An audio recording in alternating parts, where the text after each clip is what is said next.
Last episode में हमने देखा था, रात में अंकल के खर्राटे लेने की वजह से मेरी के फादर की नींद खुल गई थी। इसलिए वो बाहर हल्का होने के लिए वॉशरूम की तरफ जाने लगते हैं। मगर जाते हुए उन्हें मेरी और तीली के रूम का गेट खुला हुआ दिखता है। वो उस रूम के अंदर झांक कर देखते हैं जहां उन्हें मेरी के मेलन्स दिखते हैं और उसे देखकर वो वहीं पर रुक जाते हैं। साथ ही उनके दिमाग में अलग ही ख्याल चल रहे थे। उन्हें मेलन्स इतने ज्यादा पसंद आ गई थे कि वो बिना कुछ सोचे समझे रूम के अंदर चले जाते हैं। और थोड़ी बहुत देर अंकल की तरह मेहनत करने के बाद उनका भी काम हो गया था। उनका काम पूरा होने ही वाला था कि उतनी ही देर में अंकल पीछे से बैट लेकर आ जाते हैं और फिर उनकी पूरी तरीके से बैंड बजा देते हैं जैसे कि उन्होंने लास्ट टाइम अंकल की बजाई थी। काफी टाइम तक अंकल उनकी बैंड बजाने के बाद उन्हें टिली से माफी मांगने के लिए लगाते हैं, जिस पर वो टिली से काफी मांगते हैं और टिली भी उन्हें मेरी की वजह से माफ कर देती है। अंकल मेरी के फादर को डरा के वहां से भगा देते और जाते हुए उन्हें कहते हैं आइंदा मेरे घर के पास दिखने की कोशिश भी मत करना। सीन चेंज होता है और मॉर्निंग के टाइम अंकल को देखते वो अपने रूम के अंदर बैठे थे और कल रात के बारे में ही सोच रहे थे। उनके दिमाग में कुछ आता है तो वो टिली और लिली को अपने पास बात करने के लिए बुलाते हैं। उन दोनों को ये बात समझ नहीं आती कि अंकल हमसे क्या बात करना चाहते हैं, मगर फिर भी वो अंकल के पास आ जाती है और अंकल उन दोनों को अपने सामने बैठा कर उन्हें कहते हैं for the safety and pride of our family, और इन सभी चीज को ध्यान में रखते हुए हमें कर्फ्यू लगाने की जरूरत है, जिसमें कि रात के 7 बजे के बाद नहीं कोई घर से बाहर जाएगा और नहीं कोई विजिटर घर के अंदर आएगा। वो दोनों अंकल के कर्फ्यू की वजह से उनसे नाराज हो जाती और कहती है आप गलत कर रहे हो। इस पर अंकल स्ट्रिक्ट आवाज में कहते हैं अगर तुम दोनों मेरे कर्फ्यू को फॉलो नहीं करूंगी तो फिर मैं तुम्हें भी लात मार के इधर से भाग सकता हूँ।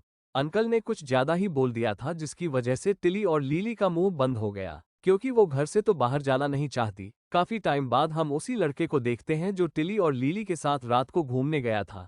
वो अपने घर के छत के ऊपर से उन दोनों को फोन लगता है और उनसे कहता है क्यों ना हम रात को बाहर मूवी देखने चले, जिस पर वो दोनों उसे कर्फ्यू का बता के फोन काट देती है और वो लड़के को भी अब अंकल के ऊपर गुस्सा आ रहा था। रात के टाइम हम अंकल को देखते हैं वो कर्फ्यू की वजह से अपने घर के मेन डोर के सामने ही बैठे हुए थे। वो एक हाथ से बुक पढ़ने के साथ साथ चाकर्स भी खेल रहे थे। साथ ही लीली और टिली साइड के रूम में बैठकर उनके ऊपर नजर रख रही थी कि वो जल्दी से मेन डोर के सामने से हट जाए और हम बाहर घूमने जा सके।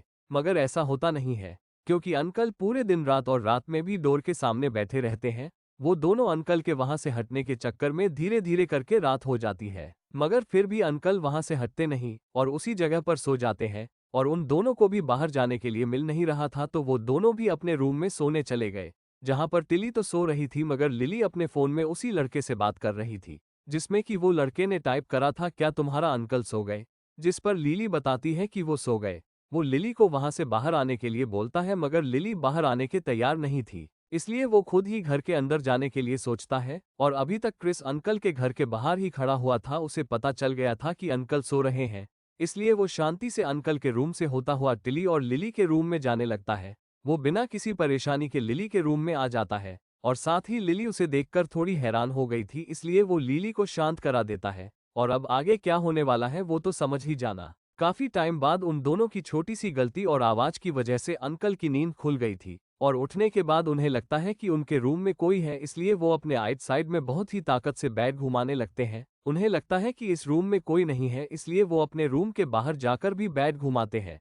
अंकल इस टाइम फुल फॉर्म में थे, अगर उनके हाथ में कोई लग जाए तो वो आज उनका पूरा काम ही लगा दे। सब जगह ढूंढने के बाद उन्हें लगता है कि यहाँ कोई नहीं है, इसलिए वो जाकर अपने रूम में सोने लगते हैं। वो सो ही गए थे कि उन्हें लगता है तिली और लिली के रूम में भी कोई है, इसलिए वो जल्दी से उठकर जाते हैं, उनके रूम का गेट खोलते हैं। उन्हें पता चलता है कि वो दोनों आराम से सो रही है तो उन्हें इस बात से थोड़ी शांति मिलती है और वो गेट बंद करके वहां से चले जाते हैं। और क्रिस फिलहाल अभी लिली के बेड के नीचे छुपा हुआ था। अंकल के जाने के बाद लिली उसे बताती है कि अंकल यहाँ से चले गए तो तुम्हें भी यहाँ से जल्दी निकल जाना चाहिए, नहीं तो हो सकता है कि अंकल तुम्हें पकड़ ले और फिर न जाने क्या करे।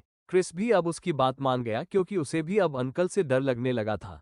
लिली गेट से झांक कर देखती है कि अंकल सो गए क्या, तो उसे पता चलता है अंकल तो अभी जगे हुए हैं, वो दूर के सामने ही बैठे हैं।